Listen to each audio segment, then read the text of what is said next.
one thing that I'm reminding people is, as a designer or home stager, treat yourself as a business. You need to act like a business. So making sure that you have a professional presence online, you have a presence online to begin with. Some, may not even have that much. And, the new thing right now with social media is video. So there's always going to be trends that come along. And if you don't follow them, then you're going to be left behind. Have you hit a wall when it comes to growing your business? Then welcome to the Wingnut Social podcast, helping home professionals and luxury brands accelerate their success with proven marketing strategies and expert industry practices. Now, here's your host, Darla Powell. Build Lane is a platform that makes it super easy for designers to specify custom furniture. They are changing the game. The end result is an unleashing of your creativity. Whatever you can imagine can be built. And whether or not you're a novice at custom furniture design or an expert, Build Lane's team can make the process super easy. Head on over to buildlane.com. That's buildlane.com. Use code WINGNUT250 to get a $250 discount just for you. Buildlane.com. Interior design life and business coach Desi Creswell is no stranger to running a successful interior design firm. A former designer herself, Desi has learned everything that you need to know to bring in the Benjamins for your design business. To find out more, head on over to DesiCreswell.com. That's DesiCreswell.com. Hey there, and welcome to the Wingnut Social podcast. I'm your host, the Grand High Poobah of all things Wingnut, Darla Jethro Powell.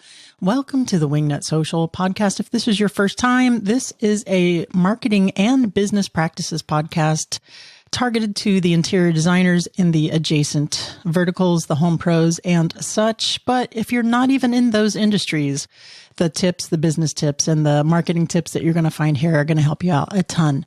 So thank you for joining us. We really appreciate that. And thank you to our sponsors, Desi Creswell and Build Lane. Guys, today we're talking to Eric Reeves all about coordinating and working with realtors for your interior design business. One of the best relationships that you can have for your interior design firm, because who's better to get you new home owners, new buyers, people in big money houses. I mean, they're hiring realtors, right? To hire somebody to design their spaces. That's a super great networking possibility. So we're going to talk to him. Not only does he have a decorating firm, I think we'll dig in a little bit more to his business, but he's a licensed realtor. So we'll talk to him. And also, I loved his intake. For every guest on the podcast, I have intake questions. I'm like, how do you pronounce your name? Is there a special pronunciation? Because, sometimes, I don't know if you've met me, I mess it up. And he says, no, just don't use jackass. So I'm really, really super tempted to use jackass, but we won't do that. But before we get in to my interview with Eric Reeves, y'all know what time it is. Time for mini news sesh. Yeah. Okay, so this is super top secret info, and it's not official. This is not official Facebook news. We at Wingnut follow certain accounts on Twitter et al. I don't know how they get their information, but some insider news. So take this for what it's worth. But the word is, and I'm telling you, these sources that we follow, always correct. They always come out to be true. Are that Facebook is working on a redesigned stories tray, very similar to what you'll see over on Instagram. Shocking, I know, because Facebook owns Instagram, that are going to include 2 new tabs, Reels and Rooms. So you're going to be able to create Reels over on Facebook as well. I don't know if it's going to be something where you can share your Reels from Instagram to Facebook, how they do now with the stories, or they do now with your post, how you can copy over and share that. I'm guessing probably, but man, they're digging in, trying to stay relevant. So if you're an interior designer and Facebook is your main group for marketing, maybe your demographic is a little bit older, or you're really pushing the client-facing Facebook groups like we talked about last week with Rachel Gill, something to think about to do Reels over there. Because I don't know if it's going to be the same for Facebook, but here's an aside for Reels. And if you're a long-time listener or even a short-time listener, you've heard me mention this before, that doing Reels over on Instagram really will help you with your traction with your followers. it helps gain followers because they're pushing it. They're pushing it in the algorithm. They're putting them on the explore page if you're using the right hashtags and et cetera. So I don't know if that's going to be something that they're going to do on Facebook as well, because Facebook organic reach has been next to dead for businesses for freaking ever. And I know a lot of our clients are coming over and saying, forget Facebook. You know, I know I push things to Facebook, but I really want you guys to handle my Instagram. That's what we've been doing. So I'm curious to see if that's going to make Facebook more relevant or help with their algorithm. So, I mean, the stories that I look at now on Facebook are the ones that are just copied over from Instagram anyway. So I know, we'll see. So a new redesigned stories tray that includes reels and rooms. So I guess you can just start a room from the Facebook thing. I know that for our Wingnut Social Premium group, we hold our monthly mastermind groups in a room in our exclusive premium group. And by the way, if you're not a member of Wingnut Social Premium, run, don't walk. Get yourself over there to wingnutpremium.com. We're having, as I'm recording this, we're holding our third mastermind group tomorrow at 1 p.m. in the Wingnut Premium Facebook group. And you're not going to find that unless you're a member. You have to be invited to that. And basically, it's just me and my team getting in there, and it's a mastermind free for all. You bring whatever questions that you have related to marketing, related to running your interior design business. You want to pick someone's brain, even if you want to pick someone else's brain in the group, because we have some pretty established designers in there as well. Come in, get your questions asked. Now, for the first 2 sessions, for some reason, we haven't been able to record them. We had some technical difficulties with our Loom recording, but my digital manager, Emily Lisi, swears that she's worked that out. So we should have some recordings too if you are a premium member. So if for some reason you can't make it, you're unable to make the mastermind, then we'll have that for you. Mini new sesh. Yeah. All right. That being said, let's get into my interview with Eric Reeves. Hey there, Eric Reeves. Welcome to the Wingnut Social Podcast. How the hell are you? I'm doing great today, even though it's a rainy, what is today, Tuesday, but we're making the best of it. I see you have your hat because you're having a bad hair day. I am. Because it's raining out, I had to put on a hat. But it's serving 2 purposes. Okay. It's promoting and it's covering. I was just telling you in the green room, and I totally forgot your bio and the intro for the guest. So before we dive into collaborating with realtors for stagers and interior designers, tell the listeners a little bit about what makes you such an expert in this space, and we'll dig in. Sure. Well, Darla, since I am a nut in general, I give you some grace there, not reading my bio. But as you know, I did send it over. If you have any need to fall asleep tonight, you can read it then. That might put you right to sleep.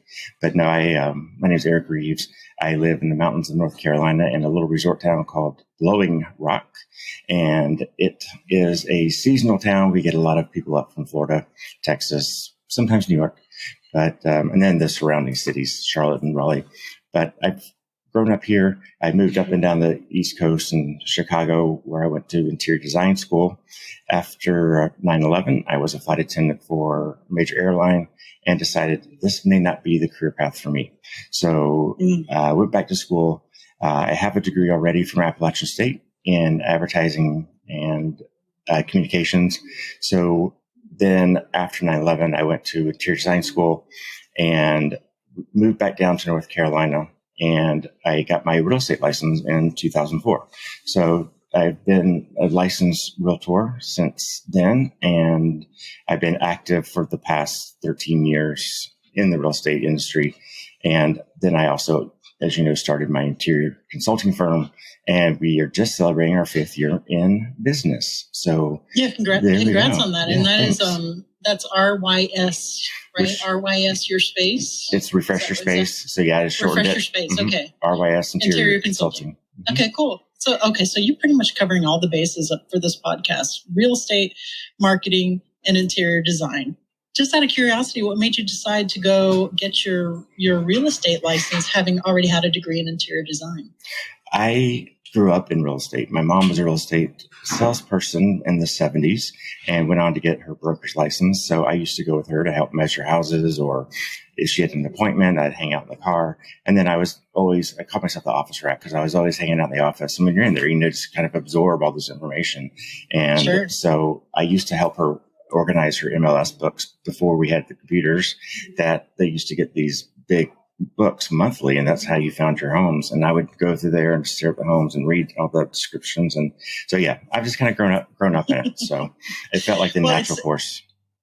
I thought about it as an interior decorator down here in Miami. I thought a lot of times before I moved up to Maryland about getting my real estate license and combining the two, real estate with interior design, and purchasing homes with my real estate knowledge, and, decorating them or designing them and flipping them. Yeah. Is that something that you do?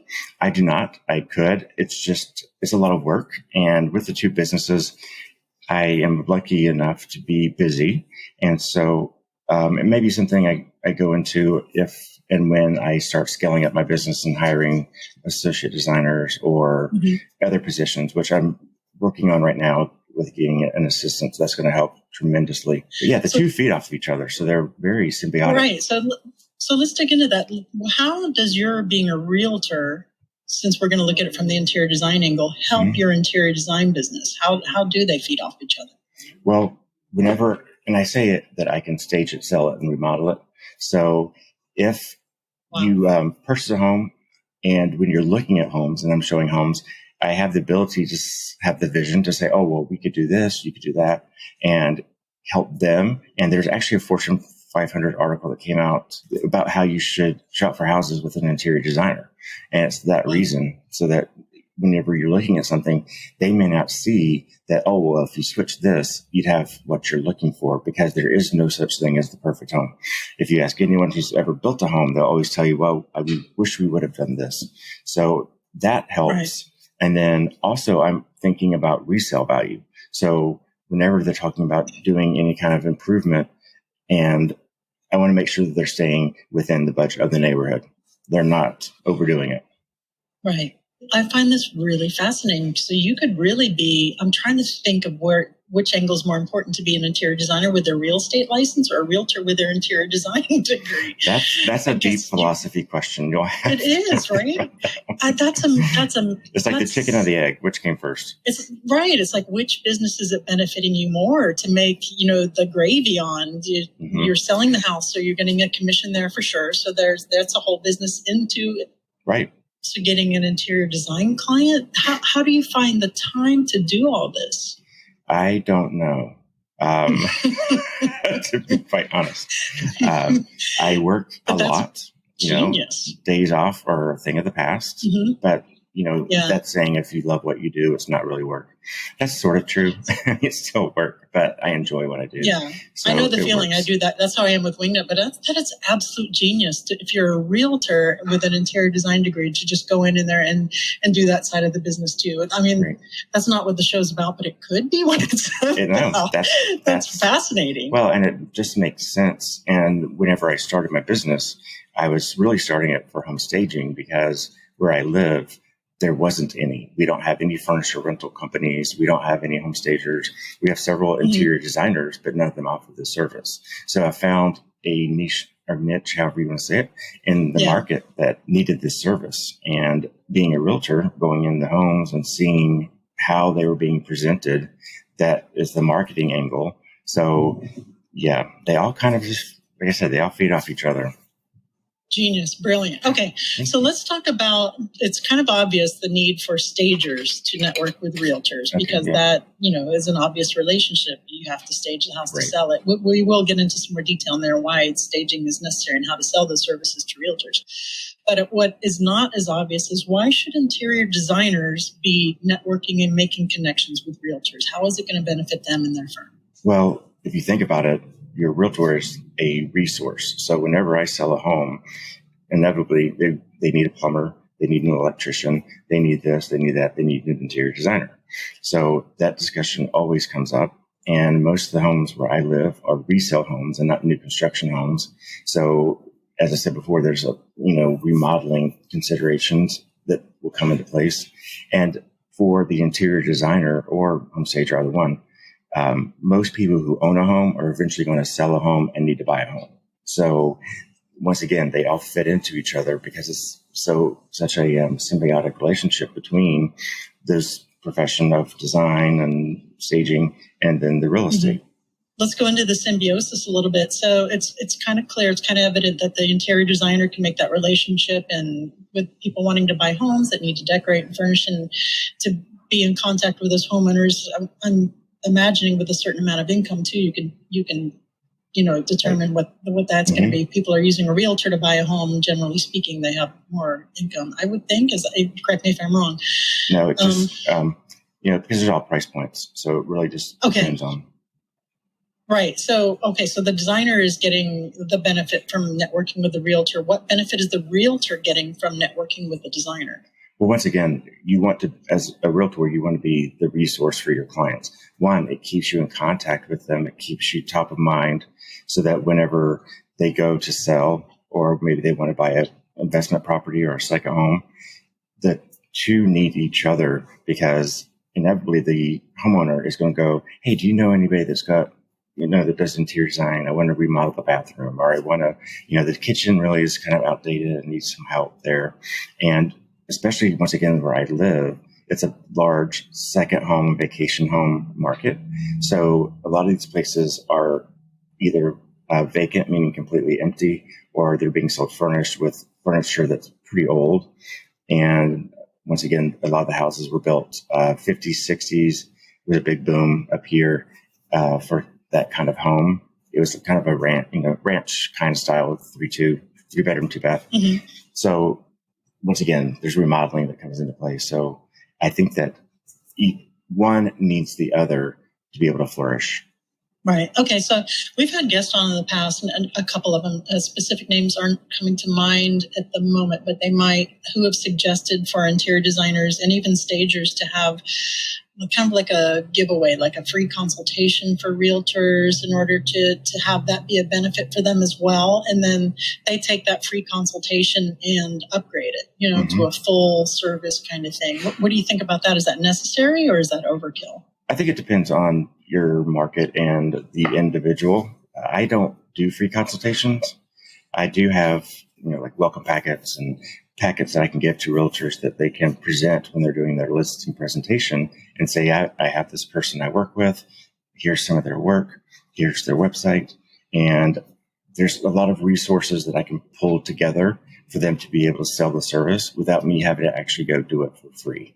So that's just my personal business model. I don't think I should be necessarily working for free.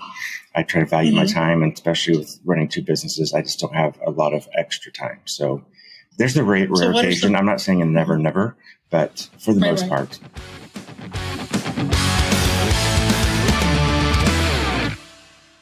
Okay, you guys know Desi Creswell is a sponsor of the show, and she's an amazing business coach, life coach for interior designers, of course.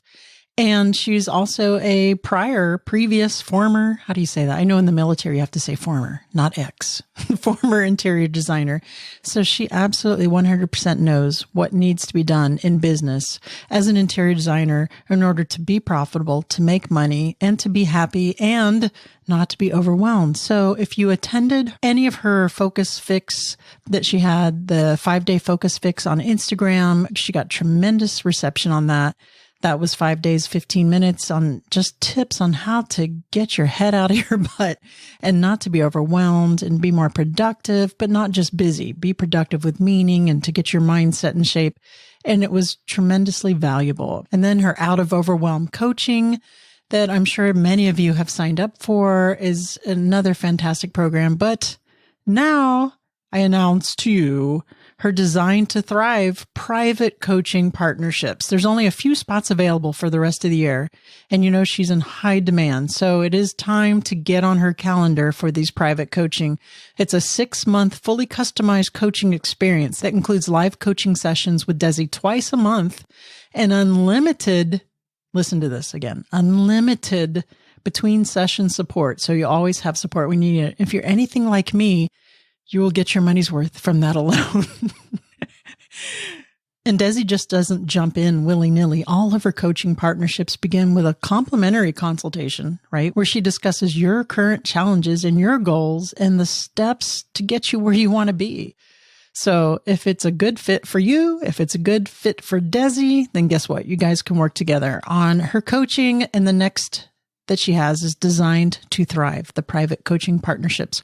For more information on this, you want to hop on over to DesiCreswell.com/coaching. But if you just go to DesiCreswell.com, you're going to see all there is to know about her and all of her amazing coaching opportunities. But this is the next one. And like I said, there's limited spaces. So be sure to get over there on her calendar. If you need some more information, that 5-day focus fix on her Instagram is on her IGTV. She did record those. So you can go in, you can see how she is, how she works with designers. You're going to be incredibly impressed. Again, that's DesiCreswell.com, DesiCreswell.com. Run, don't walk. Hi, I'd like to take this minute to welcome Build Lane as a new sponsor to our show. I tell you, when Build Lane came to me to inquire about becoming a sponsor, I was like, let me see what they're all about. And I have to tell you, I would have given my left leg to have known about Build Lane when I was doing interior design in Miami, because they would have made it so much simpler. So let me tell you a little bit about what they do. They are a platform that makes it easy for designers to build custom furniture for our clients. For example, like in Miami, if I had to build a custom dining table for someone, I would go for one vendor. If I had to do upholstery, I would go to another vendor. If I had to build a chase, a different vendor. And it's so much systems and processes and logistics and putting everything together. Well, Build Lane does all that for you. All you do is send them your design. It can be anything from like a little coffee table sketch to an inspiration photo or a fully specified CAD drawing. And they're going to match the needs of that piece with one of their highly, highly vetted factories that has the capabilities to make that piece and return the quote to you. Then all you do is approve the quote. You get a shop drawing. You approve that. The piece is fabricated. You get photos to show the build, how it's going with the fabric, other materials along the way. So you're fully informed. So you can inform your client. You can save these images to show your client, put on social media, whatever. And Build Lane even handles the shipping. You get a dedicated account manager, and they start the process with a demo to walk you through the site, which is super, super easy peasy. And we'll be there along the way to help you with any questions that you might have. So the end result is really just anything you can imagine, right? Any piece of furniture that you can design, even if you're not an experienced designer or you don't have experience with CAD. But if you can kind of visualize it, attach some inspiration photos, send it their way, they're going to find you the vendor to make that happen. Very easy. You don't have to run around to different vendors. You don't have to, chicken with a head cut off. I wish that I had known about them when I was doing this. It would have made my life so much easier. So to go check them out, head on over to buildlane.com. That's buildlane.com. Use code WINGNUT250 to get a $250 discount just for you. Buildlane.com.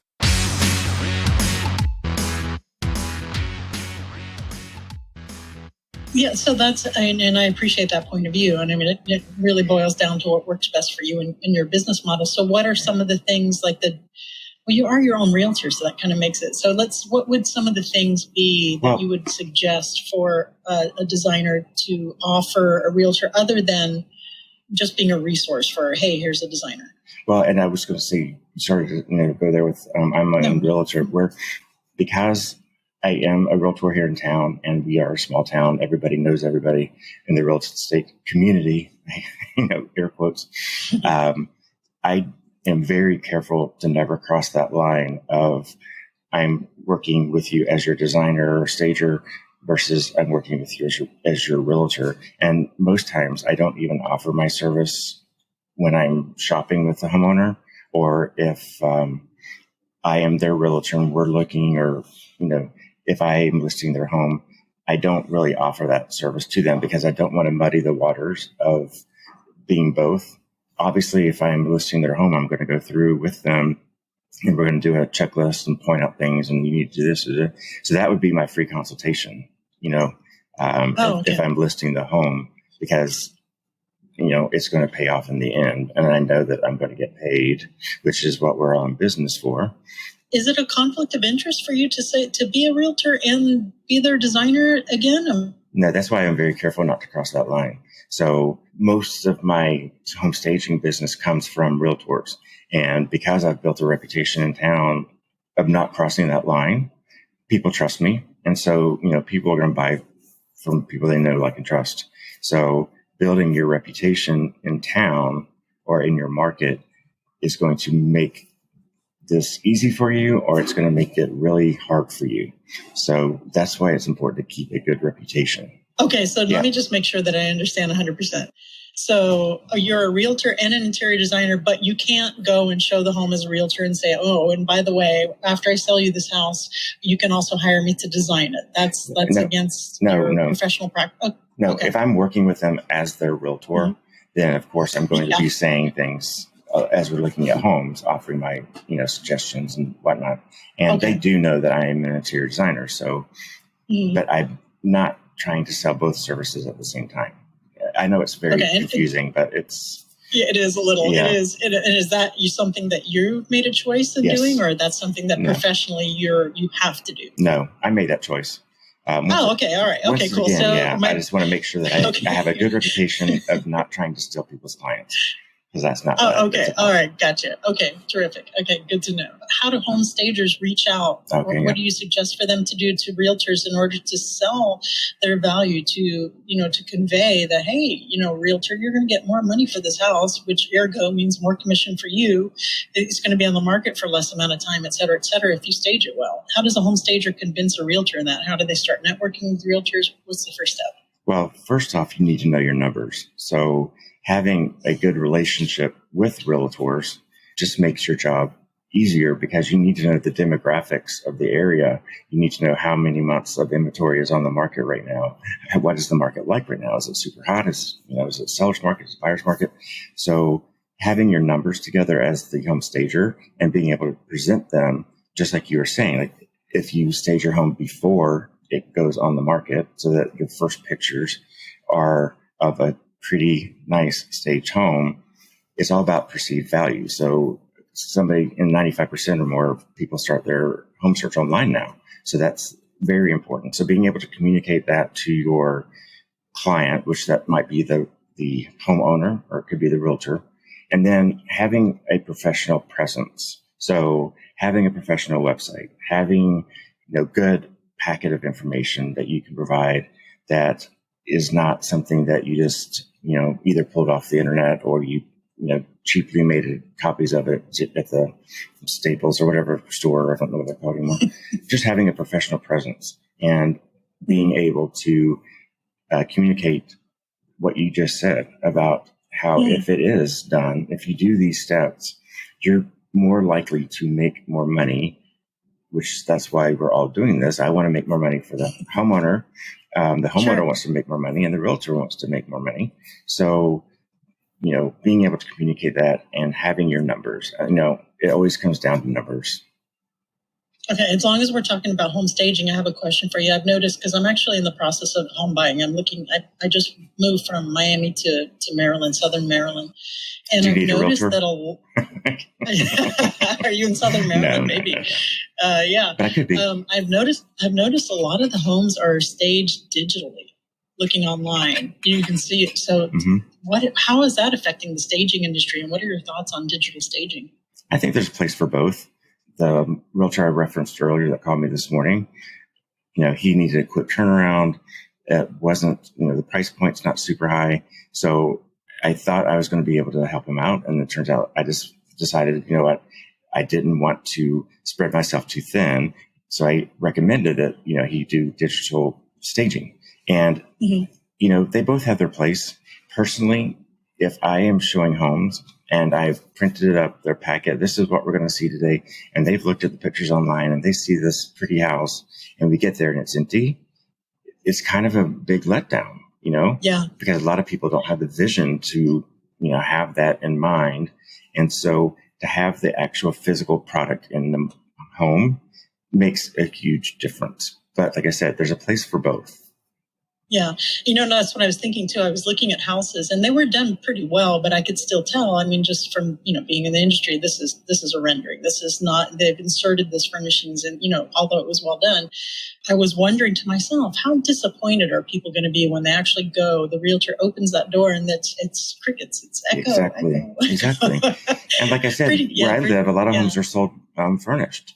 So you can't really do that if you're trying to use digital staging to improve the look of the home. So it might have furniture in there and they do some sort of renderings to make it all look better. Right. I mean, it's a disappointment. Do you think that is, even though, I mean, you and I both agree that having the physical furniture in the space is best, right? I just think it is. Mm-hmm. But do you think that digital staging is the way of the future? Would you recommend for traditional stagers now to dip their toe in it and at least have that in their arsenal? I'm always for ancillary income. So if you can learn a new skill, you're just one step ahead. So like I said, there's a place for both. So it may be the case that you have a client that you need to do that for. It could be that somebody from overseas has a house back here and they want to sell it, and they, so there's, like I said, there's a place for both. And so I personally am not going to do it because I have enough going on as it is. But for somebody, especially that's looking for more business, I definitely recommend, learning that skill. It's not going to hurt you. And I think it's really important to stay on top of trends and what's coming up. And you don't want to be the blockbuster of the interior design or the staging industry, right? You don't want to be, you want to stay relevant. You want to make sure you don't fight against some of those inevitabilities and to stay on top of that with your education. And case in point is a lot of old school designers that were just relying on referral income or referrals all the time are like, they're against social media marketing or digital marketing or having an online presence are now playing catch up. They're now like, well, this is important. I need to get on there. I need to build my pipeline. I need to do that. And so they're behind the 8 ball in catching up and building that brand awareness and that reach and everything that social media has to offer for interior designers. So I don't think you want to be left out in the cold, because now those designers, that playing catch up are behind even some junior designers or designers just starting out who started out really strong in digital. So it's really important to keep your education up to date, to know what's going on in the industry and to be open-minded about learning new things. And, even if you're an old dog, learning new tricks. Yeah, exactly. Right, for sure. Eric, is there anything that I have forgotten to ask you related to the relationship of stagers and designers with realtors in the industry before I go into the What Up Wingnut round? One thing that I'm in several different, like Clubhouse, and then Spotify has their new green room and several different real estate rooms. And the one thing that I'm reminding people is, as a designer or home stager, treat yourself as a business. So, if you just do it for fun, it's your hobby, if it's what pays your bills, then you need to act like a business. So making sure that, like I said earlier, you have a professional presence online. You have a presence online to begin with. Some, may not even have that much. And I know for many it seems daunting. And, the new thing right now with social media is video. So a lot of us that know social media have to go over to video, and some may or may not be comfortable. I mean, I'm okay with it, but we can all use practice. So, like you said earlier, there's always going to be trends that come along. And if you don't follow them, then you're going to be left behind. Yeah. Eric, thank you so much. Now I have to ask you, are you ready for the What Up Wingnut round? I've been so stressed about this. Now it's time for What Up Wingnut. Eric Reeves, what would the hashtag on your tombstone be? He lived life. I love it. You're stuck on a deserted island and can have only one of your favorite foods, like forever. What is it? Well, since I'm stuck on this deserted island, I don't really care what I look like, so it would be pasta. I could eat pasta every meal. You probably need it. Yeah, on a deserted island, you eat all the calories you can get. Exactly. You ever watch that show, Alone? It's a survival show. It's called Alone. Well, my girlfriend turned me on to that. And they're basically starving all the time and killing rabbits and porcupines. And is it like a Survivor type thing? Kind of, yeah. Kind of like. It's really good, though. Really good. Last but not least, please recommend a book that has had an impact on you either personally or professionally. Well, I know this is a business podcast, but the book I recommend is more of a personal book. And It is Tuesdays with Maury, which is an older book. It's been out for a long time. Yeah. But when I read it, I read it at the right time in my life that I needed to read it. It just reminded me, once again, to live life. So Mitch Albom, it's Albom, that's how you spell his last name. So that is one that I really stuck with me. That's one I haven't read yet. Is that the kind of book that's like Life is Too Short, Carpe Diem kind of book? It's kind of life lessons. Okay. Mm-hmm. Once again, it depends on when you read it. So for me, I read it at the right time to receive it and to really understand it. So you were meant to read it. It was destiny. Yes. it was your fate. It was my fate. Eric, thank you so much for joining us on the Wingnut Social podcast. Please tell the listeners where they can go to find out more about you and your 1 million businesses. Exactly. Well, the best way to find me and on social media is to go to my website. It's RYS, and that stands for Refresh Your Space, if you ever forget. So it's rysinteriors.com, and I have links to my social plus other information on there. So that's the best place to find me, and I appreciate if you do. Awesome. Terrific. Eric, thank you so much for joining us. You have an amazing week. Thanks, Darla. You too.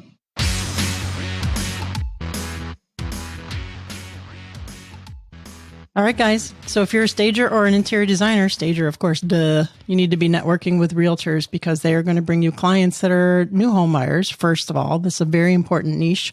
And if you were listening to Rachel Gill's episode last week, I think she was mostly on the premium episode saying this, that she even specifies to realtors in her group that she wants over a certain dollar amount for a house. You can do that. There's no shame in that game.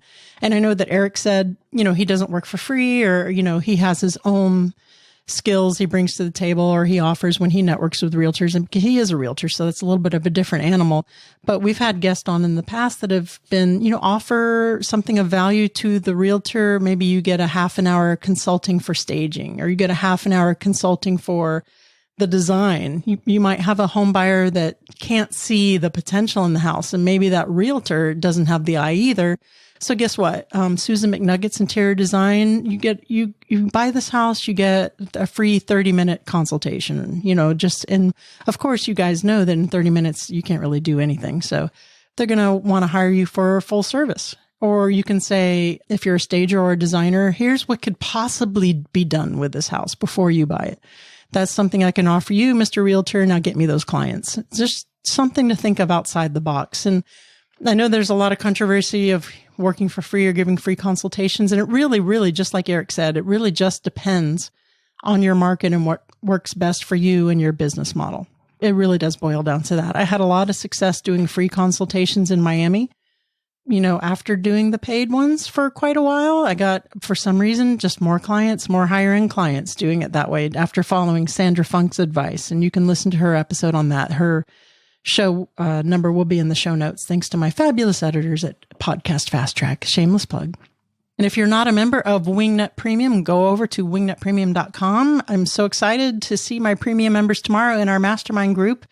Bring all of your questions so myself and my team can be at the ready and help you out with your marketing for your interior design business and all that good stuff. Thank you again for tuning into the podcast. Remember to get out there, get uncomfortable, and be great. You've reached the end of this episode of Wingnut Social, but that's only the first step into accelerating your business the Wingnut way. Head on over to wingnutsocial.com to see how we can help you take your business from social mediocre to social media master.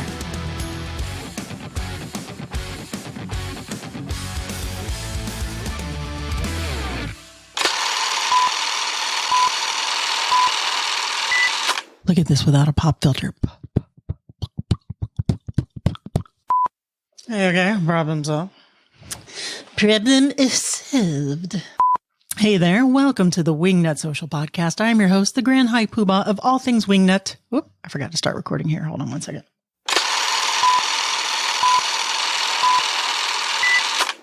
Good boy, Mango.